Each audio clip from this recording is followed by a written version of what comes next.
Breakdown voltage એટલે શું એ આપણે આગલા લેક્ચરમાં ભણી ગયા હતા કે શું છે ભાઈ કે વિદ્યુત પ્રવાહનું મૂલ્ય જે વોલ્ટેજ માટે એકાએક વધારે મળે, બરાબર ને, એને બ્રેકડાઉન વોલ્ટેજ કહેતા હતા. આપણને ખબર છે કે ભાઈ સેમિકન્ડક્ટરમાં શું હોય કે પહેલાં જ્યારે વિદ્યુત પ્રવાહનું મૂલ્ય છે અહીં એ કંઈ ઓહમના નિયમનું પાલન કરતું છે નહીં, એટલે કે વોલ્ટેજ જેમ જેમ વધારીશું એમ પ્રવાહ છે એ લગભગ આપણને 0 મળે છે. અને જ્યારે અહીં જેમ કે સિલિકા માટે 0.6 અથવા 0.7 વોલ્ટ બ્રેકડાઉન વોલ્ટેજ છે. તો બ્રેકડાઉન વોલ્ટેજ આવે ત્યારે આપણું શું થાય છે, એવું વોલ્ટેજ કે જ્યાં વિદ્યુત પ્રવાહનું મૂલ્ય એકાએક વધે છે, જેને બ્રેકડાઉન વોલ્ટેજ કહીએ છીએ. પછી આપણને કોમન એમીટર પરિપથમાં બ્રેકડાઉન વોલ્ટેજ છે એ બે સ્થિતિમાં મળે છે. એક તો VCEO બ્રેકડાઉન વોલ્ટેજ, એ ક્યારે મળે તો ભાઈ કોમન કલેક્ટર છે એ પ્રવાહ છે એ મીટર છે, અને હવે રહ્યું બેઝ છે એ 0 છે. એટલે એવું કહે છે કે જ્યારે આપણું આઈબી ટર્મિનલ ઓપન હોય ત્યારે આપણને VCEO મળે, અને જ્યારે VCBO બ્રેકડાઉન વોલ્ટેજ ક્યારે મળે, જે તો કલેક્ટર છે બેઝ છે તો એમીટર રહ્યું એ ઓપન છે, એટલે લખાય કે એમીટર ટર્મિનલ ઓપન હોય ત્યારે VCBO મળે છે. પછી આપણે શું જોઈ ગયેલા, ટ્રાન્ઝિસ્ટરની મહત્તમ પાવર ક્ષમતા જેને P મેક્સિમમ કહેતા હતા, એ કેટલી હોય, I મેક્સિમમ ગુણ્યા V મેક્સિમમ જેટલી હોય છે, બરાબર ને. એનાથી વધારે આપણે પાવર છે, એનાથી વધારે વોલ્ટેજ કે પ્રવાહ આપવામાં આવે તો આપણા સાધનને નુકસાન થતું હોય છે, બરાબર. પછી આપણે જોયેલું મહત્તમ પાવર વ્યયનો આલેખ, જે આપણું આઉટપુટ લાક્ષણિકતા હતી એમાં ડ્રો કરેલો તે પરવલય આકારનો મળતો હતો. તો આપણું ટ્રાન્ઝિસ્ટર છે હંમેશા આલેખની અંદર કામ કરવું જોઈએ, જે આપણે કાલે ભણી ગયા હતા. હવે આજે આપણે ભણવા છે કોમન બેઝ પરિપથનું જોડાણ અને એનું ટ્રાન્ઝિસ્ટર તરીકેની કાર્ય પદ્ધતિ. જો કે આ જોડાણ છે ને, જ્યારે મેં તમને ટ્રાન્ઝિસ્ટર સમજાયેલું ત્યારે બરાબર સમજાવી દીધેલું, પણ આપણે તો પણ એકવાર જોઈ લઈએ તો તમારે કદાચ એક્ઝામમાં કોમન એમીટર ટ્રાન્ઝિસ્ટરનું જોડાણ અને તેની કાર્ય પદ્ધતિ લખી અને ઇનપુટ અને આઉટપુટ લાક્ષણિકતા બતાવો એવો 7 માર્ક્સનો ક્વેશ્ચન આવે, અથવા તો કોમન બેઝ મોસ્ટ આઈએમપી આ બે ક્વેશ્ચન છે. તો જો અહીં જોઈએ આપણે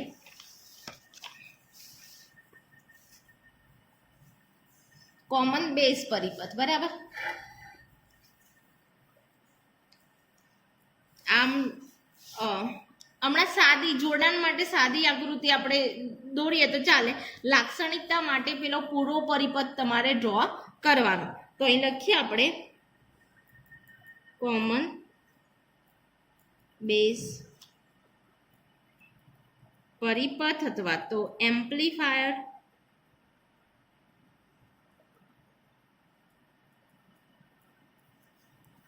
ઓકે. તો એનું પહેલા જોડાણ જોઈએ. તો તમારે એક્ઝામમાં આપ્યું હશે કે NPN પ્રકારના ટ્રાન્ઝિસ્ટર માટે કોમન બેઝ પરિપથ સમજાવી અને કાર્ય પદ્ધતિ જણાવો, અથવા તો એવું આપ્યું હોય PNP, તો જે આપ્યો હોય એના પ્રમાણે દોરવાનું. આપણે અહીં PNP પ્રકારનું જોડાણ કરીએ તો PNP પ્રકારના ટ્રાન્ઝિસ્ટરનું કોમન બેઝ પરિપથનું જોડાણ નીચે પ્રમાણે છે. તો શું કરીએ, એક આપણે તો કોમન બેઝ લેવાનો છે, એટલે તો જે વસ્તુ કોમન હોય એ નીચે આવી જોઈએ. તો બેઝ તો સેન્ટરમાં છે એટલે આપણી આકૃતિ સીધી દોરાશે. આમાં પેલામાં આમ ઊભી દોરી દીધી કેમ કે એમીટરની સાઈડમાં હતું એટલે નીચે આવે. તો અહીં આપણે ડ્રો કરીએ આપણું ટ્રાન્ઝિસ્ટર.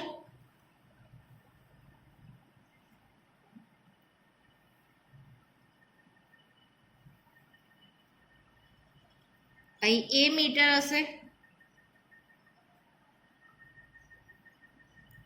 આટલો બેઝ, એ મીટરથી થોડો નાનો અને કલેક્ટર મોટો, બરાબર. તો આ છે આપણું એમીટર બેઝ કલેક્ટર PNP પ્રકારનું છે આ PNP તો અહીં શું હશે ભાઈ પી પ્રકારના હોલ હશે મેજોરિટી ચાર્જ કેરિયર જે એમીટરમાં સૌથી વધુ જોવા મળે જ્યારે કલેક્ટરમાં પણ પી પ્રકારના હશે પણ કેવા એમીટર કરતાં થોડા ઓછા અને એન પ્રકારમાં ઇલેક્ટ્રોન હશે પણ બહુ ઓછું એવા ઇલેક્ટ્રોન હશે કેમ કે અશુદ્ધિનું પ્રમાણ સૌથી ઓછું હોય છે હવે ટ્રાન્ઝિસ્ટરને કાર્યરત રાખવા માટે હંમેશા શું થવું જોઈએ ભાઈ તો એમીટર અને બેઝ કોમન છે જે કોમન હોય આમ લાઈન ડ્રો કરી અને એની લાંબી લાઈન આમ દોરી દેવાની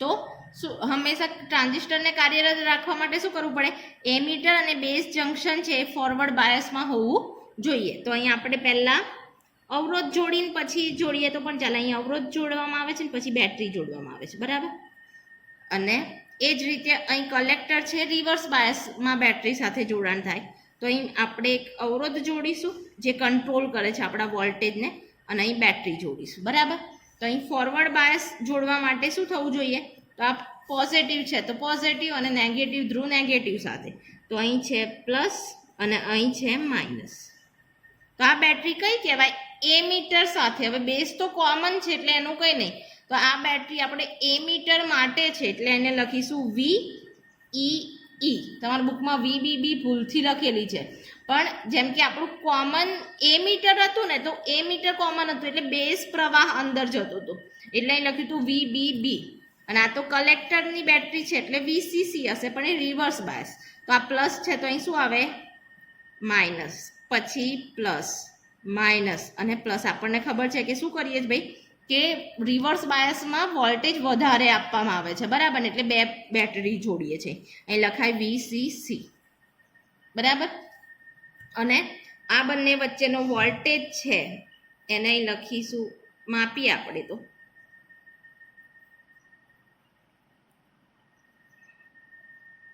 અહીં પણ વોલ્ટેજ માપીએ તો આ જે વોલ્ટેજ છે એ કોના વચ્ચેનો છે ભાઈ એમીટર અને બેઝ વચ્ચેનો એટલે લખાય V એમીટર અને બેઝ જે કોમન હોય પછી લખવાનું આ છે કલેક્ટર અને બેઝ એટલે VCB વોલ્ટેજ છે બરાબર તો આ એનું જોડાણ છે તો અહીં જોડાણ લખવાનું અને પછી વ્યવસ્થિત લખવું હોય તો લખવાનું કે આકૃતિમાં દર્શાવ્યા પ્રમાણે PNP પ્રકારનો ટ્રાન્ઝિસ્ટર દર્શાવેલો છે જેમાં એમીટર અને કલેક્ટરમાં મેજોરિટી ચાર્જ કેરિયર તરીકે હોલ છે જ્યારે બેઝમાં મેજોરિટી ચાર્જ કેરિયર ઇલેક્ટ્રોન છે અહીં ટ્રાન્ઝિસ્ટરને કાર્યરત કરવા માટે બેઝ છે કોમન જોડાણ ધરાવે છે અને ટ્રાન્ઝિસ્ટરને કાર્યરત કરવા માટે આપણે બેઝ એમીટર જંક્શનને VEE બેટરી સાથે ફોરવર્ડ બાયસમાં જોડેલું છે જ્યારે આપણે કલેક્ટર એ બેઝ જંક્શન છે એને VCC બેટરી સાથે રિવર્સ બાયસમાં જોડેલું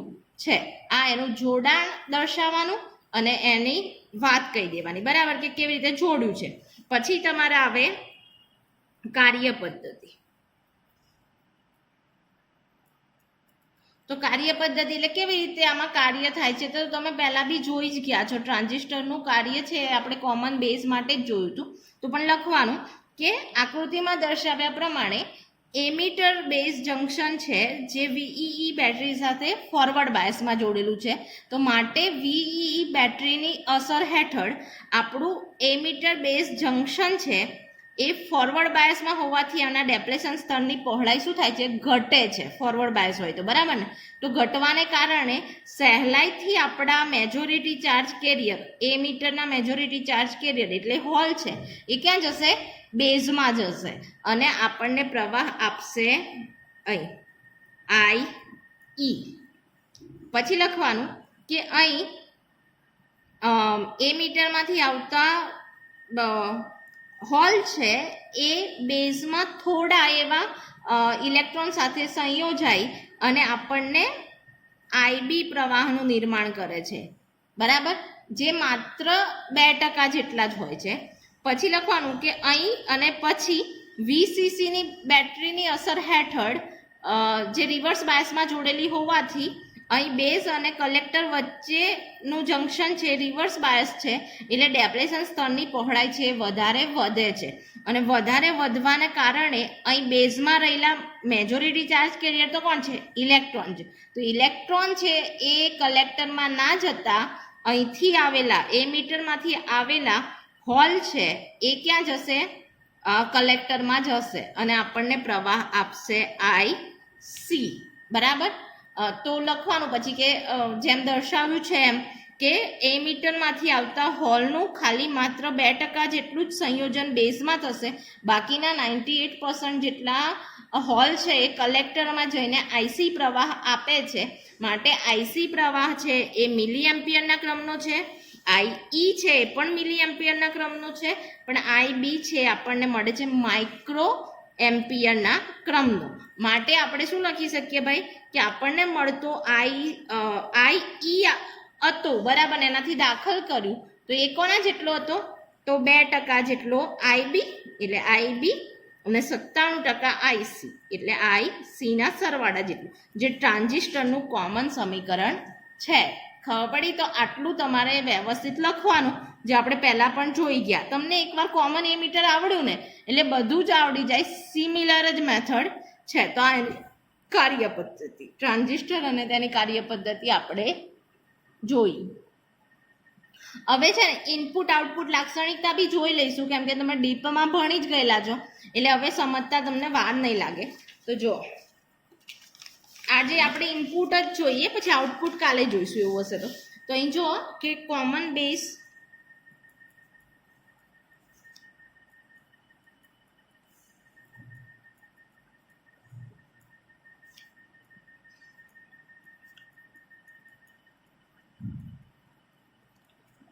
તો તમારે જ્યારે પણ ઇનપુટ લાક્ષણિકતા પૂછે ને તો વ્યવસ્થિત તમારા બુકમાં ના આપ્યું હોય તો બી પહેલા ઇનપુટ લાક્ષણિકતાની વ્યાખ્યા આપવાની કે ઇનપુટ લાક્ષણિકતા શું છે. તો અહીં લખવાનું ઇનપુટ લાક્ષણિકતા, અથવા આઉટપુટ પૂછે તો પહેલા આઉટપુટ લાક્ષણિકતા શું છે એની જનરલ વ્યાખ્યા. તો ઇનપુટ લાક્ષણિકતા એટલે શું ભાઈ? તો આઉટપુટ વોલ્ટેજને અચળ રાખી, એટલે આ ઇનપુટ લાક્ષણિકતા એટલે ઇનપુટ પ્રવાહ અને ઇનપુટ વોલ્ટેજનો ગ્રાફ, જેને આપણે કહીએ છીએ ઇનપુટ લાક્ષણિકતા. પણ એ માટે શું કરવું પડશે? આપણે આઉટપુટ વોલ્ટેજને અચળ રાખવો પડશે, કેમ કે આ બદલાશે ને તો પછી પાછો આ પણ બદલાઈ જશે, એટલે આ બંનેનો શ્યોર રિલેશન આપણને ખબર પડશે નહીં. એટલે પહેલા લખવાનું કે ઇનપુટ લાક્ષણિકતા એટલે શું? આઉટપુટ વોલ્ટેજને અચળ રાખી ઇનપુટ વોલ્ટેજ બદલતા જઈ ઇનપુટ પ્રવાહને નોંધવામાં આવે છે, અને ઇનપુટ વોલ્ટેજ અને ઇનપુટ ગ્રાફ, ઇનપુટ પ્રવાહના ગ્રાફને ઇનપુટ લાક્ષણિકતા કહેવામાં આવે છે. તો આપણે લખીએ વ્યાખ્યા. ઇનપુટ લાક્ષણિકતા કોને કહેવાય? તો આઉટપુટ વોલ્ટેજના અચળ મૂલ્ય માટે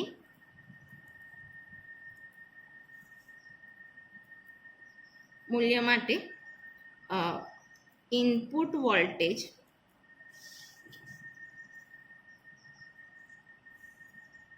બદલતા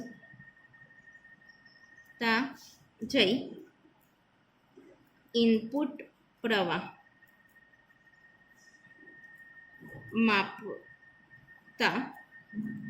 માપતા ઇનપુટ વોલ્ટેજ વર્સિસ, એટલે arrow, input voltage versus input પ્રવાહ ના ગ્રાફને આપણે શું કહીશું? ઇનપુટ લાક્ષણિકતા. બરાબર. તો હવે કોમન બેઝ પરિપથની લાક્ષણિકતા જોઈએ. તો કોમન બેઝમાં આઉટપુટ પ્રવાહ કયો છે અને ઇનપુટ પ્રવાહ કયો છે એ એકલું લખવું પડે. તો એના માટે પહેલા આપણે શું કરીએ? વ્યવસ્થિત પેલી આકૃતિ દોરવાની. જ્યારે આવું પૂછાય ત્યારે કઈ? ટ્રાન્ઝિસ્ટર ડ્રો કરીને. આ આકૃતિ મેઇન છે, તો આપણે ડ્રો કરીએ. જો આમ કરીએ એટલે મોટી મળે. તો અહીં પહેલા શું ડ્રો કરીશું? ટ્રાન્ઝિસ્ટર. લાક્ષણિકતામાં આ આકૃતિ ડ્રો કરવાની.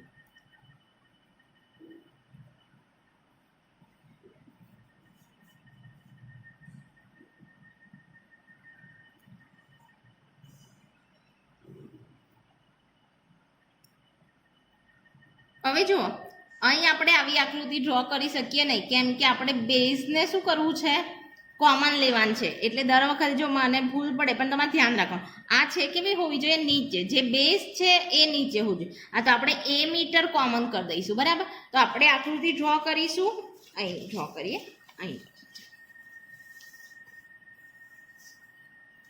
તો આ રીતે કરવી પડે, આડી આકૃતિ. આપણું ટ્રાન્ઝિસ્ટર,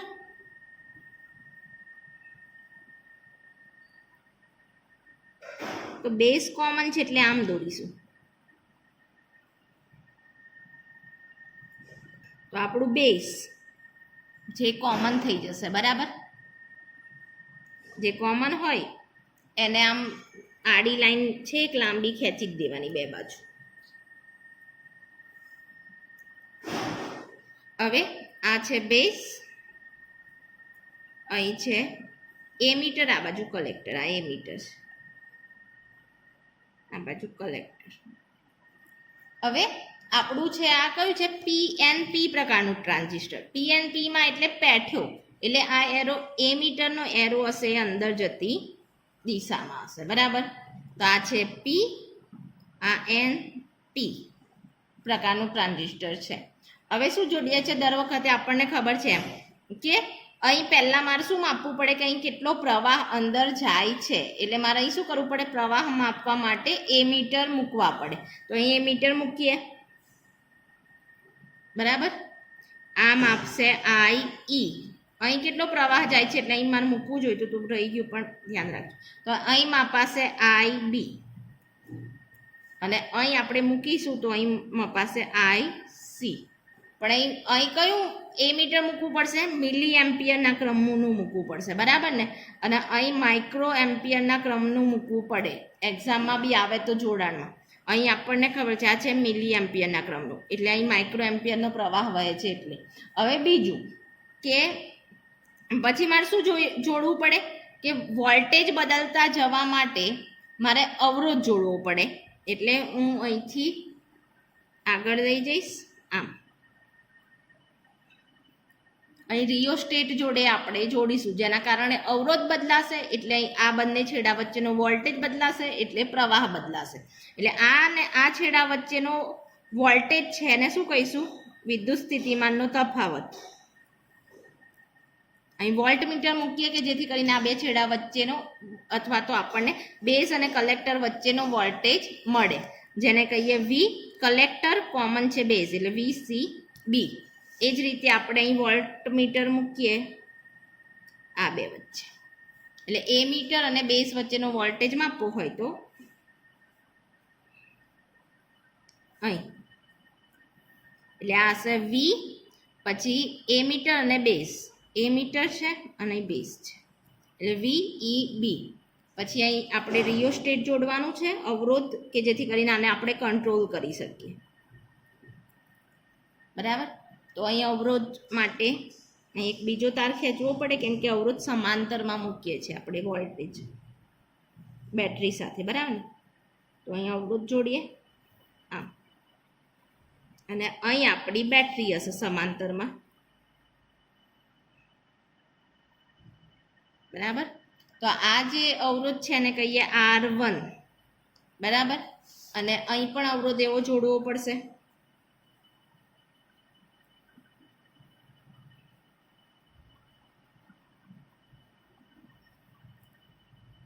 અને અહીં બેટરી આવશે સમાંતરમાં, બરાબર. તો અહીં અવરોધ અથવા તો રિયોસ્ટેટ જોડીએ કે જેથી અવરોધ બદલાય. તો આ છે R2.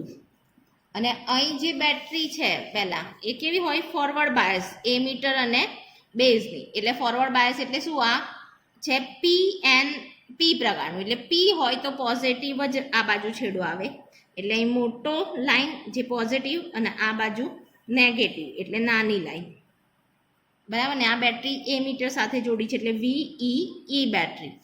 અને અહીં છે એ આપણો રિવર્સ બાયસ આવે, એટલે અહીં પી હોય તો અહીં શું આવે, નેગેટિવ. પી પ્રકારનું છે તો નેગેટિવ પોઝિટિવ, નેગેટિવ પોઝિટિવ, બરાબર. અને આ છે જોડાણ, એને શું કહેવાય, કલેક્ટર સાથે જોડી એટલે VCC બેટરી. તો આ આપણું મેઇન જોડાણ છે, જે તમને આ આવડી ગયું ને, આ વ્યવસ્થિત ડ્રો કર્યું તો તમને ત્યાંથી જ માર્ક્સ આપવાનું મન થઈ જાય, બરાબર ને. તો અહીં પ્રવાહ I વહે છે આમ જતો, IB આમ નીચે જતો હોય અને IC એ આમ જતો હોય, બરાબર. હવે જુઓ, આપણે જાણવી છે ઇનપુટ ને આઉટપુટ લાક્ષણિકતા માટે એક જ આલેખ આવો ડ્રો કરવાનો હોય છે. તો આપણે જોઈએ ઇનપુટ લાક્ષણિકતા. તો ઇનપુટ લાક્ષણિકતા માટે પહેલા લખવાનું શું લખશો, તો R2 ની મદદથી ઇનપુટ હોય તો પહેલા આઉટપુટ વોલ્ટેજ શું કરવો પડે, અચળ કરવો પડે. તો લખવાનું કે ઇનપુટ લાક્ષણિકતા માટે R2 ની મદદથી VCE બરાબર 0 લઈએ, પહેલા એક નાનું મૂલ્ય પછી મોટું. તો સૌ પ્રથમ R2 ની મદદથી VCB બરાબર 0 વોલ્ટ માટે 0 વોલ્ટ અચળ રાખી અને R1 ની મદદથી VBE બદલતા જઈ અને IE છે એ શું કરવામાં આવે છે, નોંધવામાં આવે છે, બરાબર. ત્યારબાદ ફરી કે R2 ની મદદથી VCE ના બીજા મૂલ્ય માટે લગભગ લાગીએ 10 કે 5 વોલ્ટ.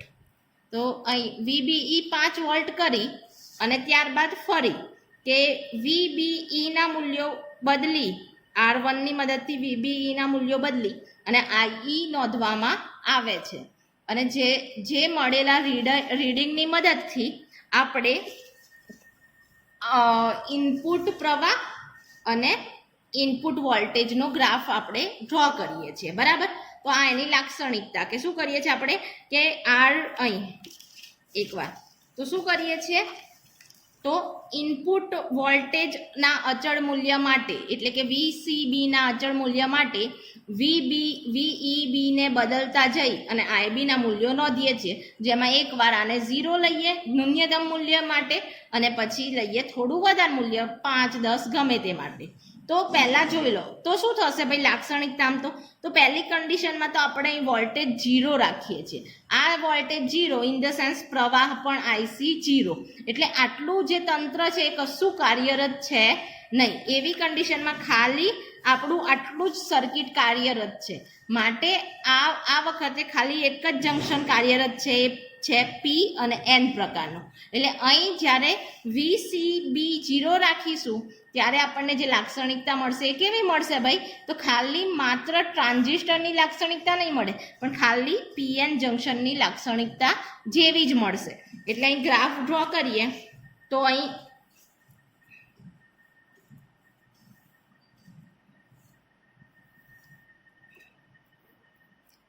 જે વસ્તુ આપણે કંટ્રોલ કરીએ છીએ એક્સ અક્ષ પર આવે, બરાબર. જેમ કે અહીં આપણું ઇનપુટ વોલ્ટેજ જે છે એમીટર બેઝ VEB અને એ માટે IE મળે છે, જે છે મિલી એમ્પિયરના ક્રમનું, બરાબર. તો એ જે ગ્રાફ ડ્રો કરીએ તો શરૂઆત કે જ્યારે આપણું VCB કલેક્ટર વોલ્ટેજ છે, કલેક્ટર બેઝ એ 0 હોય ત્યારે આપણને આવો ગ્રાફ છે PN જંક્શન જેવો જ કે પહેલાં છે એ ધીમે ધીમે 0 જેટલો જ મળે અથવા થોડો એવો જ પ્રવાહ મળે માઇક્રો લેવલનો, અને પછી જ્યારે બ્રેકડાઉન વોલ્ટેજ આવે ત્યારે વોલ્ટેજમાં શું થાય, એકાએક વધારો થયા. તો આવું PN જંક્શન જેવી જ લાક્ષણિકતા મળે. આ જે મૂલ્ય હશે ને કેટલું હશે, સિલિકા જો પ્રકારનો લીધું હોય તો અહીં આવે 0.7 કે 0.6 ની આસપાસ વેલ્યુ, બરાબર. તો આ જાય છે પછી, એટલે આ કયો ગ્રાફ છે કે જ્યારે આપણે કલેક્ટર વોલ્ટેજ આઉટપુટ વોલ્ટેજ એટલે છે કોમન બેઝ એ 0 વોલ્ટ લીધો ત્યારે, અને બીજી કન્ડિશનમાં કે જ્યારે આપણે 5 વોલ્ટ લીધો તો એ થોડો કેવો આવશે, નીચો, જેમ કે આપણે કોમન એમીટરમાં જોઈ ગયા. તો એ ગ્રાફ આવે આમ જ આવશે. પહેલાં લઈશું તો 0 0 જ જશે, 0 0 આમ, અને થોડો આગળ જઈ અને આ રીતે ગ્રાફ આપે. આ VCB બરાબર લીધું છે આપણે 5 વોલ્ટ, બરાબર. તો આપણું આ છે ગ્રાફ. હવે ગ્રાફ તમારે સમજાવવું પડે એની લાક્ષણિકતા માટે. તો લખવાનું કે ઉપરના ગ્રાફ પરથી જોતા આપણને શું જણાય છે કે જ્યારે વીસીબી આઉટપુટ વોલ્ટેજ વીસીબી બરાબર 0 વોલ્ટ હતું ત્યારે આપણને માત્ર આપણું 0 વોલ્ટ હોવાથી આપણને કલેક્ટર અને બેઝ જંકશન છે એ કાર્યરત હોતું નથી. માત્ર આપણને એ વખતે એમીટર અને બેઝ જંકશન છે એ જ કાર્યરત હોવાથી અહીં માત્ર આપણને પીએન જંકશન ડાયોડની ફોરવર્ડ લાક્ષણિકતા જ જોવા મળે છે. બરાબર ને? એટલે એ તો આવી પીએન જંકશન ડાયોડ જેવી છે. પછી બીજી કન્ડિશન, જ્યારે વીસીબી બરાબર 5 વોલ્ટ રાખવામાં આવે છે ત્યારે વીસીસી બેટરી રિવર્સ બાયસમાં હોવાથી અહીં શું થશે? કલેક્ટર અને બેઝ વચ્ચે ડેપ્લેશન સ્તરની પહોળાઈ વધશે, જેના કારણે બેઝનો જે ભાગ હશે એ કેવો થશે? બેઝનો વિસ્તાર છે એ ઘટી જશે. એમ બી નાનો હતો, આમ નાનો હતો ને પછી રિવર્સ બાયસ થઈ એટલે ડેપ્રેશન પહોળું થયું તો બેઝનો વિસ્તાર છે કેવો થયો? ઘણો ઘટી ગયો. એટલે આપણો બેઝ પ્રવાહ આઈબી છે ને એ ઓછો મળતો હતો તો વધારે ઓછો મળવા લાગ્યો અને જેના કારણે આપણો આ ગ્રાફ છે કેવો મળે? થોડો નીચે મળે છે. બરાબર? જે આપણે કોમન એ મીટરમાં જોઈ હતી એવી જ લાક્ષણિકતા આપણને અહીં જણાય છે. તો તમારે આટલું લખવું પડે કે કેવી રીતે જોડાણ થાય છે, જે આપણે જોઈ જ ગયા છે કે ભાઈ એ મીટર હોય હંમેશા એ મીટર બેઝ ફોરવર્ડ બાયસ, એ મીટર કલેક્ટર રિવર્સ બાયસ. અહીં બેઝ કોમન છે એટલે બેઝને કોમન રાખ્યું છે માટે અહીંથી ફોરવર્ડ બાયસ હશે એટલે અહીં ડેપ્રેશન સ્તર પાતળું હશે એટલે ઇઝીલી આપણા મેજોરિટી ચાર્જ કેરિયર છે એન પ્રકારમાં જશે.